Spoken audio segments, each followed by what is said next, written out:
Hello बच्चों, let's read this question. The question says that select correct statement and the four statements are given over here.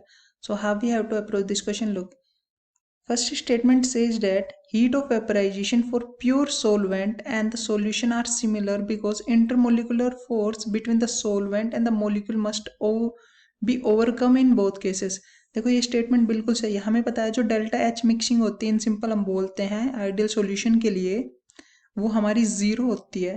तो इसका मतलब जो delta H है हमारी delta enthalpy of vaporization in case of solution is equal to enthalpy of vaporization in case of solvent. दोनों की enthalpy same होगी क्योंकि दोनों के अंदर इंटरमोलिकुलर फोर्स ऑफ अट्रैक्शन ये सब सेम ही होता है, हमारा सिमिलर होते हैं. ठीक है, तो ये स्टेटमेंट तो हमारी बिल्कुल सही है. चलते हैं सेकंड स्टेटमेंट पे. Enthalpy change between the solution and vapour. देखो ये हमारा यहाँ पे वेपर है, हमें बोला है enthalpy change between the solution and vapour is smaller. ये यहाँ पे ऐसे सॉल्यूशन होता है हमारा और यहाँ पे प्योर सोलवेंट होता है ऐसे. तो जो एंथैल्पी चेंज होती है ना, देखो ये होती है सॉरी एंट्रोपी चेंज डेल्टा ऐसा हमारा रेंडमनेस.